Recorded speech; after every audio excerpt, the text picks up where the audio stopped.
Elon Musk एक नाम जो सिर्फ एक व्यक्ति नहीं बल्कि एक सोच है, एक क्रांति है। ये नाम उन लोगों के लिए प्रेरणा है जो सपने देखते हैं और उन्हें असलियत में बदलने का जुनून रखते हैं। चाहे वो स्पेस में जीवन बसाने का डेयरिंग विजन हो या इलेक्ट्रिक व्हीकल्स के माध्यम से दुनिया को सस्टेनेबल फ्यूचर की तरफ ले जाने का मिशन। मस्क की सोच हमेशा समय से आगे रहती है। उनका हर कदम सिर्फ उनके लिए नहीं बल्कि पूरी मानवता के लिए नए दरवाजे खोलता है। ये कहानी है एक विजनरी लीडर की जो फेलियर्स को अपना सबसे बड़ा टीचर मानते हैं और हर मुश्किल को एक नई शुरुआत का अवसर। मस्क के प्रोजेक्ट्स स्पेसएक्स, टेस्ला, न्यूरोलिंक और द बोरिंग कंपनी सिर्फ टेक्नोलॉजी के नए स्टैंडर्ड नहीं सेट करते बल्कि इंसानी सोच के आकाश को और ऊंचा उठाते हैं। ये कहानी है एक ऐसे सपने वाले की जो अपनी मेहनत और डिटर्मिनेशन से दुनिया को ये साबित कर रहा है कि कुछ भी असंभव नहीं है। इलॉन मस्क का जन्म 28 जून 1971 को प्रिटोरिया, साउथ अफ्रीका में हुआ। उनके पिता एरल मस्क एक सक्सेसफुल इंजीनियर थे जो टेक्नोलॉजी और प्रॉब्लम सॉल्विंग में गहरी रुचि रखते थे। उनकी मां मे मस्क एक डाइटिशियन होने के साथ साथ एक मॉडल भी थी जो अपने स्ट्रॉन्ग विल पावर और इंडिपेंडेंट नेचर के लिए मशहूर थी।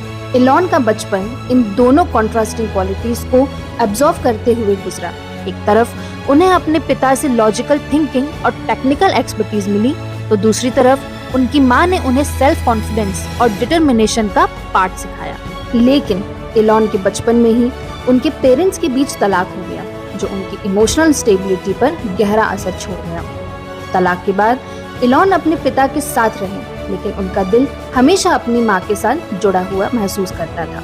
एक तरफ उनके पिता की डिसिप्लिन लाइफस्टाइल थी तो दूसरी तरफ उनकी मां का कंपैशनेट और इंडिपेंडेंट नेचर जो उनकी सोच और व्यक्तित्व को गहरा प्रभावित करता था। बचपन की ये अपहीवल भले ही कठिन थी लेकिन इसी संघर्ष ने उन्हें एक यूनिक रेजिलियंस और इंडिपेंडेंस का मूल मंत्र सिखाया। ये वही क्वालिटीज थी जो उन्होंने अपने जीवन के हर चुनौती के सामना करने में यूज की। इसी अनुभव ने उनके आगे के जीवन के लिए एक स्ट्रॉन्ग फाउंडेशन बनाया जहां उन्होंने अपने सपनों को पूरा करने की क्षमता और हिम्मत पाई। मस्क अपने भाई किम्बल और बहन टोस्का के साथ बड़े हुए। बचपन के दिनों में उन्हें एक लविंग और सपोर्टिव सिबलिंग्स का साथ मिला जो उनके लिए एक इमोशनल एंकर बने।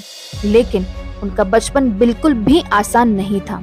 स्कूल में उन्हें न सिर्फ बुलिंग का सामना करना पड़ा बल्कि एक बार तो उन्हें क्लासमेट ने इतना ज्यादा मारा कि वो हॉस्पिटल पहुंच गए। ये एक्सपीरियंस उनके लिए पेनफुल था लेकिन इसी दर्द ने उन्हें मेंटली और इमोशनली और ज्यादा स्ट्रॉन्ग बनाया। मस्क ने बहुत छोटी उम्र में सीख लिया कि मुश्किलों का सामना कैसे करना है और कैसे अपने अंदर की एनर्जी को कंस्ट्रक्टिव चीजों में लगाना है। इलॉन एक ऐसे बचपन का हिस्सा थी जो उनकी शाइनेस और इंट्रोवर्टेड नेचर के लिए जाना जाता था लेकिन उनका मन हमेशा नए आइडियाज और सवालों से भरा रहता था। उनकी क्यूरियोसिटी उन्हें हमेशा किसी न किसी किताब या एक्सपेरिमेंट की तरफ खींचती थी। सिर्फ 10 साल की उम्र में उन्होंने अपने सपनों को एक नया रुख दिया जब उन्होंने कॉमोडोर VIC-20 कंप्यूटर खरीदा। उस समय के लिए यह एक एडवांस्ड मशीन थी और इलॉन ने उससे प्रोग्रामिंग सीखने का फैसला किया। उन्होंने बिना किसी गाइड के खुद से सीखना शुरू किया और सिर्फ कुछ ही महीनों में वो एक प्रोफिशिएंट प्रोग्रामर बन गए। 12 साल की छोटी सी उम्र में इलॉन ने अपनी पहली इन्वेंशन ब्लास्टर नाम का एक वीडियो गेम बनाया। यह एक स्पेस थीम्ड गेम था जो उनके ब्रिलियंट इमेजिनेशन और कोडिंग स्किल्स का एक अद्भुत प्रदर्शन था। ब्लास्टर सिर्फ एक गेम नहीं था बल्कि उनके अंदर छिपे इनोवेशन और एंटरप्रेन्योरियल स्पिरिट का पहला झलक था।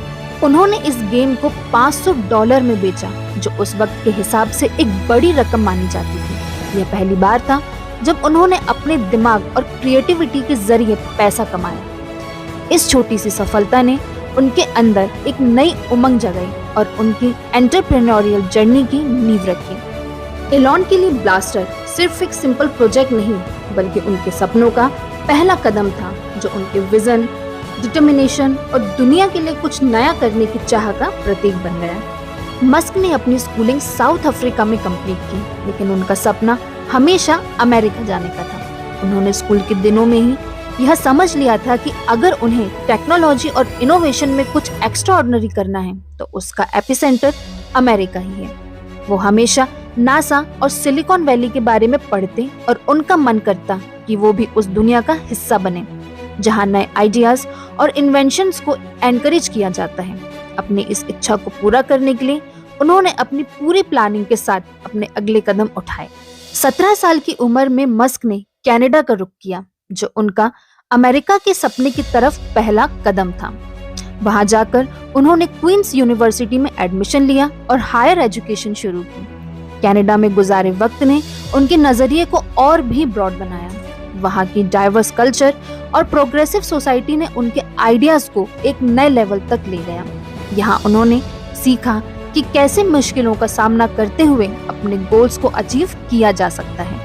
कनाडा में रहना इलॉन मस्क के लिए बिल्कुल आसान नहीं था। फाइनेंशियली स्ट्रगल्स उनका कांस्टेंट साथी रहे, लेकिन उन्होंने कभी भी इन मुसीबतों को अपने सपनों के रास्ते में रुकावट नहीं बनने दिया। स्कॉलरशिप्स और पार्ट टाइम जॉब्स के जरिए उन्होंने अपने खुद के एक्सपेंसेस मैनेज किए और हर दिन एक नए चैलेंज के साथ जिया। उनकी फाइनेंशियल कंडीशन चाहे वीक थी, लेकिन उनका डिटर्मिनेशन और विल पावर उनके सबसे बड़े एसेट्स थे, जो उन्हें हर कठिनाई का सामना करने की शक्ति देते रहे। मस्क के लिए यह टाइम एक तरह का ट्रेनिंग पीरियड था, जिसमें उन्होंने सेल्फ रिलायंस और प्रॉब्लम सॉल्विंग स्किल्स को अपने अंदर और मजबूत बनाया। यह वही क्वालिटीज थी जो आगे चलकर उनके विजनरी प्रोजेक्ट्स के फाउंडेशन का हिस्सा बनी और उन्हें एक एक्स्ट्राऑर्डिनरी लीडर बनाया। कनाडा के बाद उनका अगला कदम था यूनिवर्सिटी ऑफ पेंसिल्वेनिया, यूएसए। यहाँ उन्होंने फिजिक्स और इकोनॉमिक्स में डबल मेजर किया, जो उनकी सोच और करियर के लिए एक परफेक्ट कॉम्बिनेशन था। फिजिक्स ने उन्हें साइंटिफिक थिंकिंग और टेक्निकल नॉलेज दी, जबकि इकोनॉमिक्स ने उन्हें मार्केट और फाइनेंशियल सिस्टम का डीप अंडरस्टैंडिंग दिया। इन दोनों स्किल्स ने मस्क के फ्यूचर वेंचर्स के लिए एक सॉलिड फाउंडेशन बनाई, जिसका यूज उन्होंने अपनी हर कंपनी के विजन और एग्जीक्यूशन में किया। 1995 में मस्क ने स्टैनफोर्ड यूनिवर्सिटी में पीएचडी प्रोग्राम के लिए एडमिशन लिया, लेकिन सिर्फ 2 दिन के बाद उन्होंने ड्रॉप आउट करने का फैसला किया। उनका मन रिसर्च से ज्यादा प्रैक्टिकल इम्प्लीमेंटेशन और एंटरप्रेन्योरशिप की तरफ था। वो समझते थे कि दुनिया में इनोवेशन करने का असली तरीका एक्शन में उतरना है, और इसी वजह से उन्होंने अपना पूरा फोकस अपनी पहली कंपनी शुरू करने पर लगा दिया। इलॉन और उनके भाई किम्बल ने मिलकर जिप2 नाम की एक सॉफ्टवेयर कंपनी शुरू की, जो न्यूज़पेपर्स और मीडिया ऑर्गेनाइजेशंस के लिए ऑनलाइन सिटी गाइड बनाने का काम करती थी। ये आइडिया उन दिनों के लिए रेवोल्यूशनरी था, जब इंटरनेट अपनी शुरुआती स्थिति में था और ज्यादातर लोगों को इसका स्कोप समझ नहीं आता था। मस्क ने अपने टेक्निकल स्किल और विजन का यूज करके जिप2 को एक फंक्शनल और इनोवेटिव प्लेटफॉर्म में बदल दिया। जिप2 की शुरुआती दिनों में इलॉन मस्क का जीवन स्ट्रगल से भरा हुआ था। उनके पास अपना घर तक नहीं था और वो अपने ऑफिस में ही रहते और सोते थे। एक मैट्रेस और कंप्यूटर इनका सब कुछ था और उनका पूरा दिन और रात काम करते हुए गुजर जाता था। हर छोटी बड़ी प्रॉब्लम का सॉल्यूशन निकालना, कोडिंग करना और अपने आइडिया को रियलिटी में बदलने की कोशिश उनकी डेली रूटीन बन चुकी थी। लेकिन मस्क ने कभी कंप्लेन नहीं किया, ना ही अपने हार्डशिप्स को अपने ऊपर हावी होने दिया।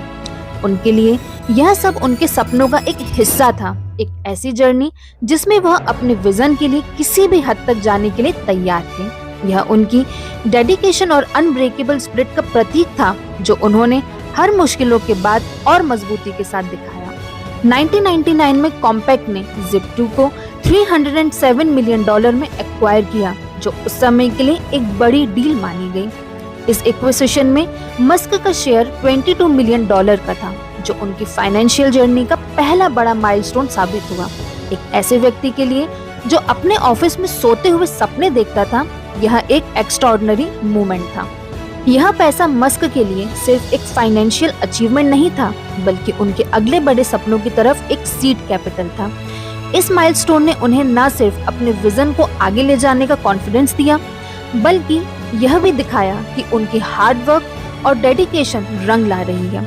ये वही फंडिंग थी जो उनके आने वाले आइकॉनिक वेंचर्स पेपाल, स्पेसएक्स और टेस्ला की बुनियाद बनने वाली थी। जिप2 के बाद मस्क ने 1999 में X.com शुरू की, जो एक ऑनलाइन पेमेंट और फाइनेंशियल सर्विसेज प्लेटफॉर्म था।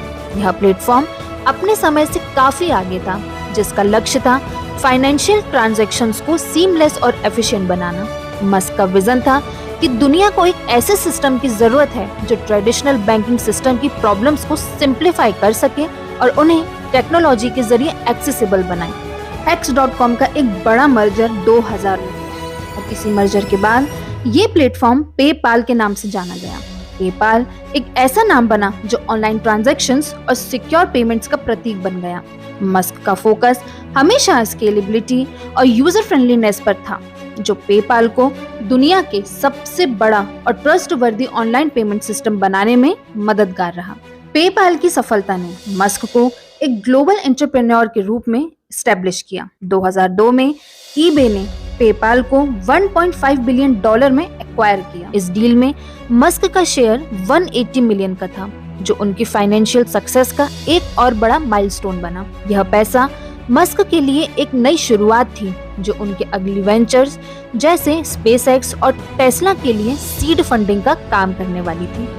पेपाल के बाद मस्क का अगला सपना था स्पेस एक्सप्लोरेशन, एक ऐसा सपना जो उनके बचपन से उनके दिमाग में था। 2002 में उन्होंने स्पेसएक्स की शुरुआत की, जिसका मिशन था स्पेस ट्रैवल को अफोर्डेबल और एक्सेसिबल बनाना। मस्क का विजन था कि इंसानी सिविलाइजेशन को एक इंटरप्लेनेटरी स्पेसीज बनाया जा सके, जहां मार्स पर सेटलमेंट हो और स्पेस कॉलोनाइजेशन एक रियलिटी बन जाए। स्पेसएक्स की शुरुआती दिनों में चैलेंजेस की कोई कमी नहीं थी। पहले 3 रॉकेट लॉन्चेस, जो फैल्कॉन 1 के नाम से जाने गए, एक के बाद एक फेल हो गए। यह फेलर्स न सिर्फ मस्क के लिए इमोशनली स्ट्रेसफुल था, बल्कि उनकी कंपनी के लिए फाइनेंशियली डिजास्टर्स भी साबित हुए। स्पेसएक्स फाइनेंशियल कोलैप्स के बिल्कुल करीब थी और ऐसा लगता था कि अब कंपनी का आगे चलना मुश्किल होगा। लेकिन मस्क का डिटर्मिनेशन और उनका विजन उन्हें कभी पीछे हटने नहीं दिया। हर फेलियर के बाद वो और ज्यादा फोकस्ड और डिटरमाइंड होते गए। मस्क के words, failure is an option here, if things are not failing you are not innovating enough, उनकी सोच और लीडरशिप के असली प्रतीक थे। 4th लॉन्च के सक्सेस ने स्पेसएक्स को न सिर्फ बचा लिया, बल्कि एक ग्लोबल स्पेस एक्सप्लोरेशन लीडर के रूप में स्टैब्लिश कर दिया, जो इनोवेशन के जरिए इम्पॉसिबल को पॉसिबल बनाने का प्रमाण था। 2008 में स्पेसएक्स का फैल्कॉन 1 रॉकेट सफलता के साथ लॉन्च हुआ। यह प्राइवेटली फंडेड स्पेस प्रोग्राम का एक हिस्टोरिक मूवमेंट था, जिसमें स्पेसएक्स ने दुनिया को यह दिखाया कि प्राइवेट कंपनीज भी स्पेस एक्सप्लोरेशन में ग्राउंड ब्रेकिंग काम कर सकती हैं। यह लॉन्च स्पेसएक्स के लिए एक टर्निंग पॉइंट साबित हुआ। इसी सफलता के बाद नासा ने स्पेसएक्स के साथ $1.6 बिलियन का कॉन्ट्रैक्ट साइन किया, जिसका गोल था इंटरनेशनल स्पेस स्टेशन के लिए रीसप्लाई मिशन कंडक्ट करना। यह कॉन्ट्रैक्ट सिर्फ एक फाइनेंशियल बूस्ट नहीं था, बल्कि स्पेसएक्स की क्रेडिबिलिटी और विजन को सपोर्ट करने वाला एक बड़ा कदम था। मस्क ने स्पेसएक्स को एक ऐसी कंपनी बनाया जो इनोवेशन और पॉसिबिलिटीज के नए स्टैंडर्ड सेट कर रही थी। 2004 में मस्क टेस्ला मोटर्स के को-फाउंडर बने। उस समय इलेक्ट्रिक व्हीकल्स को एक प्रैक्टिकल और मेनस्ट्रीम ऑप्शन नहीं माना जाता था, लेकिन मस्क का विजन था दुनिया को फॉसिल फ्यूल्स की डिपेंडेंस से मुक्त करना और सस्टेनेबल एनर्जी सॉल्यूशन की तरफ ले जाना। टेस्ला का फोकस सिर्फ इलेक्ट्रिक कार्स बनाने पर नहीं था, बल्कि ट्रांसपोर्टेशन के पुराने सिस्टम्स को रीडिफाइन करना भी था। मस्क ने अपने आइडियाज और लीडरशिप से टेस्ला को एक ऐसे मिशन पर लगाया जो आज दुनिया के फ्यूचर को शेप कर रहा है। 2008 में टेस्ला ने अपना पहला मॉडल रोडस्टर लॉन्च किया। यह एक हाई परफॉर्मेंस इलेक्ट्रिक कार थी जो सिर्फ 3.7 सेकंड्स में 0 से 60 mph की स्पीड तक पहुंच सकती थी। रोडस्टर ने पूरी दुनिया को दिखाया कि इलेक्ट्रिक व्हीकल न सिर्फ एनवायरनमेंट फ्रेंडली हो सकते हैं, बल्कि परफॉर्मेंस और स्टाइल में ट्रेडिशनल कार्स को भी टक्कर दे सकते हैं। यह लॉन्च एक रेवोल्यूशन था जिसने इलेक्ट्रिक कार के प्रति दुनिया की सोच ही बदल दी। 2012 में टेस्ला ने मॉडल एस लॉन्च किया, जो एक लग्जरी सेडान होने के साथ साथ इलेक्ट्रिक व्हीकल के लिए एक रेवोल्यूशन का प्रतीक बन गई।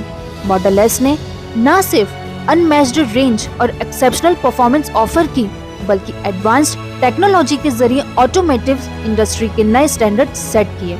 इसमें ऑटो पायलट जैसे फ्यूचरिस्टिक फीचर्स और एक स्लीक टच स्क्रीन इंटरफेस था जो कार डिजाइन और फंक्शनैलिटी को एक नए लेवल पर ले गया।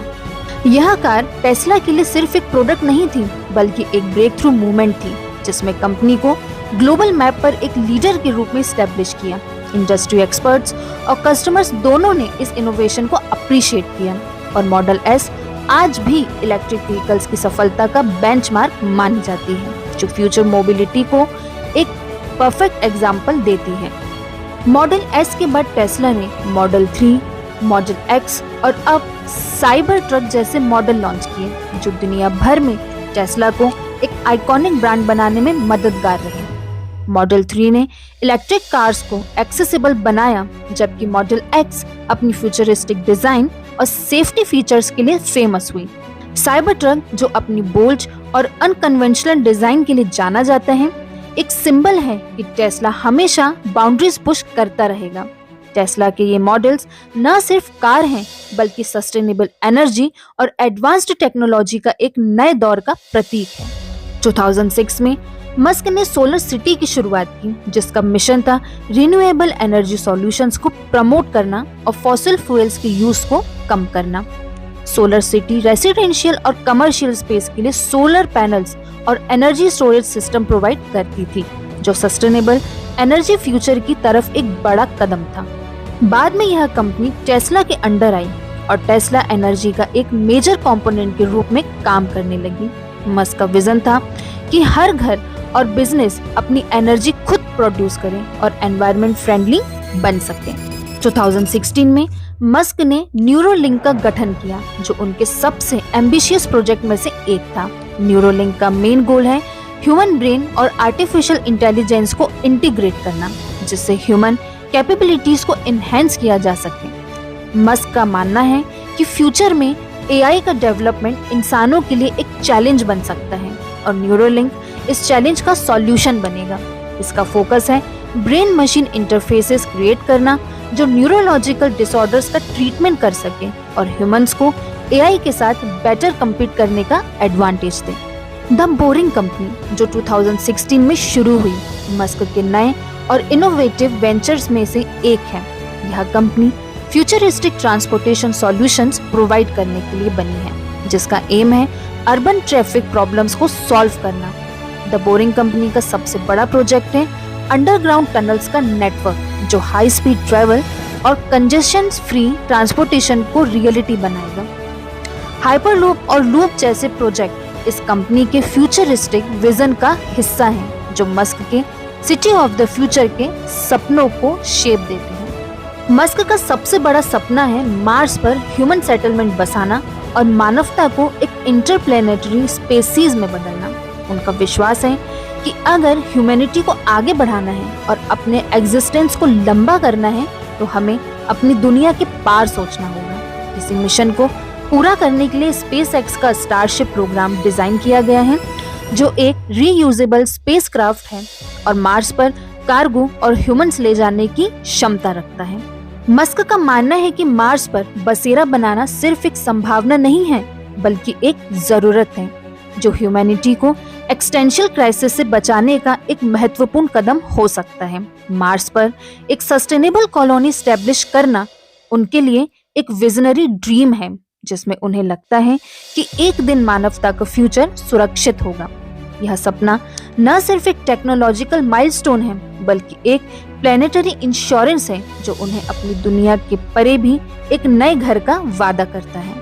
आर्टिफिशियल इंटेलिजेंस, हाइपरलूप और रिन्यूएबल एनर्जी जैसे अवंगार्ड इनोवेशंस के जरिए एलन मस्क एक ऐसी दुनिया का सपना देखते हैं जो न सिर्फ फ्यूचरिस्टिक हो बल्कि टेक्नोलॉजी और एनवायरनमेंट के बीच एक सुंदर संतुलन बनाए रखे। उनका विजन एक ऐसे समाज का निर्माण करने का है जो न सिर्फ विकास के नए चरम चोटी तक पहुंचे बल्कि उसमें हर इंसान की जिंदगी सुधारने की क्षमता हो।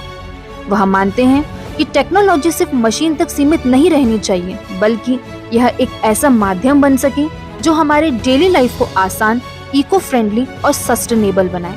हाइपरलूप के जरिए उनका लक्ष्य है दुनिया के कोने कोने को आपस में जोड़ना। आर्टिफिशियल इंटेलिजेंस के माध्यम से इंसानी समस्याओं का समाधान ढूंढना और रिन्यूएबल एनर्जी के जरिए एक ऐसी दुनिया बनाना जो अपनी आगामी पीढ़ियों के लिए स्वच्छ और सुरक्षित हो। मस्क की यह सोच सिर्फ उनका सपना नहीं बल्कि हर इंसान के जीवन के स्टैंडर्ड को बेहतर बनाने का एक जुनून है, जो हमें एक नए, प्रकाशमय और समृद्ध भविष्य की ओर ले जाने का वादा करता है। मस्क के current project SpaceX, Tesla, Neuralink और द बोरिंग कंपनी उन्हें सिर्फ एक बिजनेसमैन नहीं बल्कि एक विजनरी फ्यूचरिस्ट बनाते हैं जो दुनिया के आगे का सोचते हैं। इन वेंचर्स के माध्यम से वह न सिर्फ टेक्नोलॉजी के नए स्टैंडर्ड सेट करते हैं बल्कि एक ऐसी दुनिया का निर्माण करने में लगते हैं जो आज के लिमिटेशंस के परे हो। टेस्ला का फुल सेल्फ ड्राइविंग सिस्टम और स्पेसएक्स का स्टारलिंक प्रोजेक्ट मस्क के विजन को एक नई ऊंचाई पर ले जा रहे हैं। स्टारलिंक का लक्ष्य है दुनिया के हर कोने तक एक्सेसिबिलिटी और एफोर्डेबल इंटरनेट कनेक्टिविटी पहुंचाना, जिसमें रिमोट और अंडर डेवलप्ड एरियाज भी शामिल हैं। यह प्रोजेक्ट इंटरनेट के लैंडस्केप को बदलने की एक क्रांति है जो ग्लोबल कम्युनिकेशन को नए डायमेंशंस देता है। दूसरी तरफ टेस्ला का auto pilot system transportation industry में एक साइलेंट रिवॉल्यूशन ला रहा है। यह सिस्टम सिर्फ ड्राइविंग को सेफ और एफिशिएंट बनाने का एम नहीं रखता बल्कि फ्यूचर मोबिलिटी का एक ब्लूप्रिंट क्रिएट कर रहा है जहां गाड़ियां ज्यादा स्मार्ट और इको फ्रेंडली होंगी। मस्क के ये दोनों प्रोजेक्ट्स न सिर्फ एडवांस्ड टेक्नोलॉजी का प्रदर्शन करते हैं बल्कि एक ऐसे भविष्य की नींव रखते हैं जहां इनोवेशन हर इंसान की जिंदगी का हिस्सा बन सके। रॉकेट फेलियर्स के कारण उनके ऊपर फाइनेंशियल क्राइसिस का बहुत बड़ा बोझ था और कुछ लोगों ने उनका मजाक भी बनाया। पर्सनल लाइफ में उनका डिवोर्स और बढ़ती पब्लिक क्रिटिसिज्म ने उन्हें इमोशनली वीक करने की कोशिश की, लेकिन मस्क का डिटर्मिनेशन इतना मजबूत था कि वह इन सब मुश्किलों का एक स्टेपिंग स्टोन बनाकर अपने लक्ष्य की ओर बढ़ते रहे। यह उनकी रेजिलियंस और अनब्रेकेबल स्पिरिट का प्रतीक है जो हर इंसान के लिए एक मिसाल है। मस्क के लिए फेलियर्स एक डर नहीं बल्कि एक जरूरत है जो किसी भी नए इनोवेशन को जन्म देती है। उनका यह मंत्र उनकी हर सक्सेस के पीछे छुपा असली राज है जो हमें सिखाता है कि अगर हम नए रास्ते ढूंढने का रिस्क नहीं ले रहे हैं तो हम अपनी पोटेंशियल को पूरा यूज नहीं कर रहे हैं। एलन मस्क एक इंसान है जो न सिर्फ बड़े सपने देखते हैं बल्कि उन्हें पूरा करने का जुनून और हिम्मत भी रखते हैं। उनका जीवन एक मिसाल है कि अगर आपके पास डिटर्मिनेशन और हार्ड वर्क का कॉम्बिनेशन हो तो दुनिया का कोई भी रुकावट आपको अपने गोल्स तक पहुंचने से नहीं रोक सकती। चाहे बात हो मार्स पर ह्यूमन सेटलमेंट का सपना देखने की या दुनिया को रिन्यूएबल एनर्जी और एडवांस्ड टेक्नोलॉजी की तरफ ले जाने की, मस्क का विजन हमें एक बेहतर भविष्य की उम्मीद देता है। उनकी कहानी हमें सिखाती है कि असंभव सिर्फ एक शब्द है, अगर इरादे मजबूत हों तो हर सपना सच की तरफ ले जाता है। अगर आपको यह वीडियो पसंद आया हो तो हमारे चैनल को सब्सक्राइब करना न भूलें। हम और भी प्रेरणादायक जीवन कथाएं और ऐतिहासिक व्यक्तित्व लेकर आएंगे। यदि आपको कुछ और जानकारी चाहिए या आप किसी और व्यक्ति की जीवनी पर वीडियो चाहते हैं तो हमें कमेंट सेक्शन में जरूर बताएं। धन्यवाद।